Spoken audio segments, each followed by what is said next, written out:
ये कविता का शीर्षक है अवन्य अनंत अगेय एक परिचय। इसमें पहली पंक्ति कहती है कि मौन में बोल उठी अंतर की तान, जीव से झरता अमृत ज्ञान, तीन आवरण ढके ब्रह्मा का प्रकाश, माया अहम और इच्छा का वास। कवि कहता है कि भीतर की शांति से ही असली ज्ञान जन्म लेता है, लेकिन ब्रह्मा का प्रकाश जो माया है, अहम और इच्छाएं, उसी से ढका हुआ होता है, जो सत्य को छिपा देता है। आगे कवि कहता है कि पढ़ते तीनों गिर जाए धीरे, प्रकाश बहे गंगा के नीरे। ज्ञान से आगे एक रहस्य छिपा, विचार कहे जीव आत्मा ठहर जा।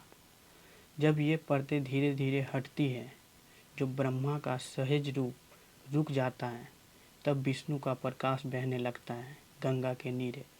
ज्ञान के आगे एक ऐसा रहस्य, गहरा रहस्य है, जहाँ विचार अर्थात विष्णु कहते हैं जीव आत्मा मौन हो जाओ। कवि कहता है आगे की लाइन में कि विष्णु वहाँ शब्द के विस्तार, अर्थ में समाया सारा संसार, पर उससे भी आगे जो मौन खड़ा, वह शिव है जहाँ विचार भी पड़ा।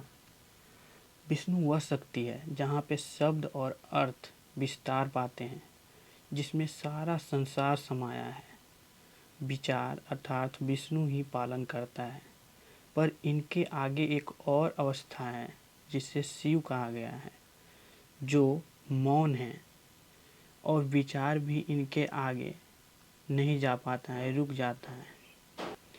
वहाँ से स्टार्ट होता है कि शब्द रुके, अर्थ भी मिट जाए, सत्य समय को जब प्रकट कर जाए, जहाँ जानने वाला न कोई रहे, वहाँ बस वह जो सर्वत्र है। जब शब्द और अर्थ दोनों समाप्त हो जाते हैं, तभी सत्य स्वयं प्रकट होता है। इस अवस्था में मैं भी नहीं रहता, सिर्फ वही परम तत्व होता है जो पूरे ब्रह्मांड में व्याप्त है। आगे के लाइन में कवि कहता है कि ज्ञान वहाँ मौन में विश्राम करे, जीव वहाँ शिव में लय धरे, विष्णु शिव सब उसी में समाए, पर उससे भी परे जो अनंत अगेय अवर्ण्य कहलाए। अंतिम पंक्ति में यह कवि संदेश देता है कि उस अवस्था में ज्ञान भी शांत हो जाता है और जीव पूर्ण रूप से शिव में विलीन हो जाता है। विष्णु शिव सब उसी परम तत्व समाये हुए हैं, जहाँ पे परम तत्व की अनुभूति होती है। वह परम तत्व इन सबसे भी परे है, जिसे हमने अवन्य, अनंत और अगेय कहा है। अंत में कवि कहता है, यह कविता जीव की उस यात्रा को दर्शाती है जहाँ वह माया, अहम और इच्छाओं के आवरण हटाकर परम सत्य की ओर बढ़ता है। ज्ञान से आगे मौन में, जहाँ विचार भी समाप्त हो जाते हैं, अर्थात विष्णु शब्द का अर्थ भी नहीं रह पाता, बस वह विस्तार के प्रतीक बन के रह जाता है।